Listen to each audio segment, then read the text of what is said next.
Alrighty, let's see if this works. I've tried to do this like 3 times, and every time it doesn't work. So if this doesn't work, that's it. I'm quitting the school. Um, Lesson 3, digestion. So we're going to talk about the ins and the outs of how it works and how we can improve it, and just some of the things that maybe people think are normal but aren't normal. So we'll go into it. First of all, what is digestion? So digestion is the breakdown of food into basically smaller components that can be absorbed into the bloodstream and delivered to where they need to go. They obviously start off with big particles and end up in micronutrients. So you can imagine the process is a little bit more complicated than just having a chew and you've got it available, right? There's so many different levels to digestion. Um, and obviously, the levels are the gastrointestinal tract. Like, it goes through different processes to absorb different things at different times. Obviously, mouth, esophagus, stomach, small intestine, large intestine. That's the whole process that goes through different things of digestions. And then obviously everything we don't use, we'll dispel through the anus, liver, pancreas, gallbladder will be those places where you dispose of the waste. So why is digestion important? So naturally, digestion keeps you alive. It helps your body stay healthy. The reason is because the nutrients that we need for brain health, for liver function, for heart health are in the food that we eat. So having uh, the ability to digest them very well would naturally improve the amount that we absorb, which would naturally improve how healthy we are. So digestion and nutrition kind of go hand in hand, right? So the nutrition you put in, we digest, and we break down nutrition into smaller parts. Proteins into amino acids, fats into fatty acids and glycerol, carbohydrates go into simple sugars. So, it is an important part. And I think what's important to know is indigestion, gas, heartburn, loose stool, it's actually not normal. It's common. It's just not normal. Like normal meat. I shouldn't say normal because for a lot of people that is normal. Normal being regular, how it should be. It should just be very, very simple. And if it's not, it's probably from like something that's wrong with digestion. And it could be from the food. It might not be the digestive system. It could be from the food, but we'll get into that. So I got a question for you guys, and this is what I got asked. And obviously the answer is on the fucking screen, so well done, Josh. But I got asked this in a seminar when I was learning about digestion, and it was actually like a bit more on the biology base. So you'd go into what was in the small intestine, large intestine, stomach, esophagus, what type of uh, um, what are they called, enzymes that break down protease, lipase, amylase in the mouth.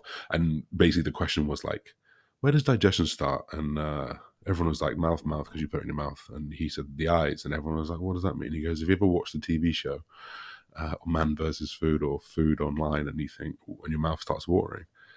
The mouth's watering, and in the saliva there is like the amylase, protease, and the lipase, the digestive enzymes that break down food, because it's seeing food. It's being triggered by the eyes to start the digestion process because it thinks it's getting food, right? So you could argue, there could be an argument for actually putting some effort into your food, and plain chicken, rice, and broccoli is maybe worse for you than digestion, unless you're just a monster and enjoy that kind of thing. But like, probably not. But good to make it like look nice, right? So I mentioned this earlier. These are just the parts, like the mouth, esophagus, stomach. These are just what happens, right? So, for example, in the stomach, food mixes the acids, enzymes, makes it into a liquid. Then, of course, when it's in the liquid, it can start to pass through the organs into the blood flow, and that's like the delivery system. But yeah, this is pretty cool. Like, imagine from mouth to arsehole is just one singular tube. There is no like outside. That's the outside world, and that's the outside world. That's it. It's one singular tube the whole way up, which is kind of cool. And you can see that some one of these. Yeah, here. So literally, the tube comes down here. All of this connects the whole way down, and it's pretty impressive. So how can we improve our digestion? So I would say use as many or as little of these. I should say as little below in your day-to-day life. So I'm going to go through them, but I'm also going to explain which ones you probably should do first and do second and third and last. So number one, eat enough fiber. Fiber is like the toilet brush of food. It's what helps push things through. You can get insoluble fiber or soluble fiber. You can get indigestible fiber. There's like shitty fiber in Quest bars, which doesn't count for much. And it's definitely not the type of fiber that's going to help. So make sure you're getting fiber from vegetables, fruits, and whole foods. Um, Probiotics, I would leave to the end. I should definitely put this down towards the end here where I've got digestive enzymes. So I'll talk about those in a minute. Healthy fats like regulate digestion so much. The amount of digestive issues that I've had and seen people have when I really push my fats like towards like 30. I've even been at like just trace fats before and it just destroyed my digestive system. Like fats are like the precursor to cholesterol, which is in fat. It's the precursor to testosterone. It can help with brain function, like so much. So healthy fats are important, of course. It doesn't mean have all of the healthy fats. It's got to be within your calorie equation, which we'll go on to in the next lesson. But you got to think about it. Hydration, obviously, we are mostly water, so being hydrated, like the transport system, like I said, bloodstream, like that is like based off fluid water hydration. So making sure you're hydrated, making sure you chew your food well, and eating smaller meals, like a huge meal in one go, more likely to cause indigestion, more likely to be sat in your stomach for a long time, which is not necessarily a problem if you just don't have those problems. But if you do, maybe think about this.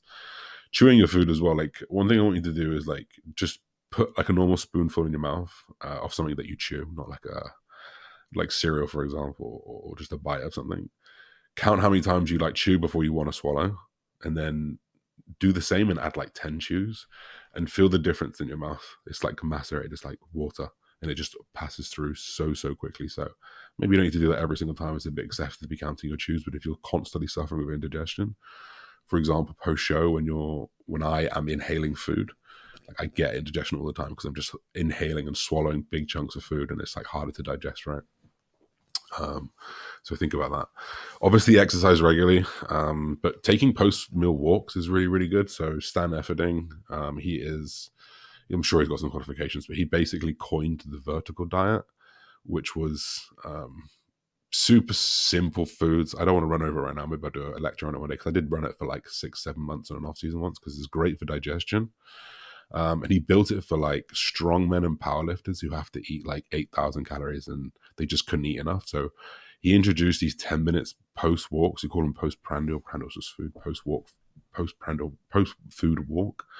And it can massively reduce blood glucose. It can also massively reduce cravings. Cravings coming from like ghrelin and leptin, our two hunger hormones. They can just come down a little bit with a post walk. So, good thing for you to do it. Like, I don't know if you guys ever like at Christmas, you have your big turkey meal, then go for a walk and everyone feels better and then has turkey again. Obviously you don't want to come back and have the turkey again, but it's that concept of like a walk, just bringing things down.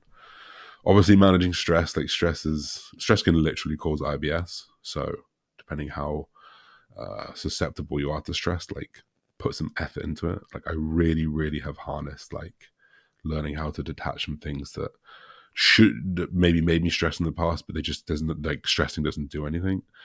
And it's become a really good skill of mine. Get enough sleep. Poor sleep can cause IBS. Poor sleep can cause indigestion. Poor sleep can do everything that makes life worse. Increase fat, decrease muscle, all those types of things. These next two, so avoiding alcohol, caffeine, smoking. It's more just about identifying and avoiding things and foods that cause discomfort. So some people can be sensitive to caffeine. They can trigger IBS. Some people can be sensitive to alcohol. So everyone has alcohol shits in the morning. Or is it the kebab they choose to eat? I don't know. But most importantly here, the goal here is to identify and avoid foods that cause the discomfort. One thing you can do is just make a simple food journal. Like when do you feel discomfort? When do you feel indigestion? When do you feel problems with your digestion? And you can start to correlate with when it happens and maybe the food that it happens with. But most importantly, like start with those simple trigger foods: lactose, gluten, peppers, things with a skin on them, apples. Like they're the more likely things to hold pesticides and whatnot to cause irritation in the stomach. So start with those. And of course, guys, you can talk to me about the typical trigger foods. And like if you just can't fix your digestion, guys, just make sure you are talking to me about it because we can fix it for sure. I shouldn't say for sure. We can fix it. No, probably. Maybe. And then maintain regular meal times. So try eat at the same time. Your body, like much like this, talking about like sleeping, going to sleep at the regular time and waking at the same time, your body will learn when to get hungry and when not to get hungry, ideally after a while. And then also eat sitting down and make it like a thing. So consciously be like, this is where I'm going to go eat, and not like work and eat, not do something and eat, but like this is my eating time. The body will definitely learn that. And then consider digestive enzymes and probiotics, maybe. But I think if you implement all those things before, you shouldn't have digestion issues. If you still do, it's probably worth talking to like a doctor about it, right? More than like getting some digestive issues. Digestive enzymes and probiotics, like peak off season for an off season bodybuilder, might be more applicable. So to summarize everything, digestion is like it's nutrition. Eat well, be well. I really believe you are what you eat. You eat shit, you're probably going to feel shit. You guys probably notice that, especially when you eat clean, then eat shit. You definitely feel rubbish afterwards. But make sure you're getting the right balance of macronutrients. Macronutrients to support healthy digestion. Micronutrients should be included in your diet, but try some of these tips as well.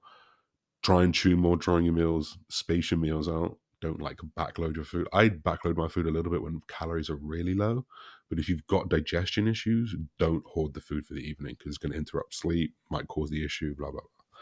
Try identify trigger foods, walks post meal, train hard in the gym, and don't forget to make your food look appealing.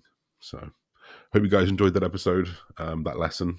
I keep saying episode. I've been doing so many YouTube videos, but we'll be back soon, guys. Peace.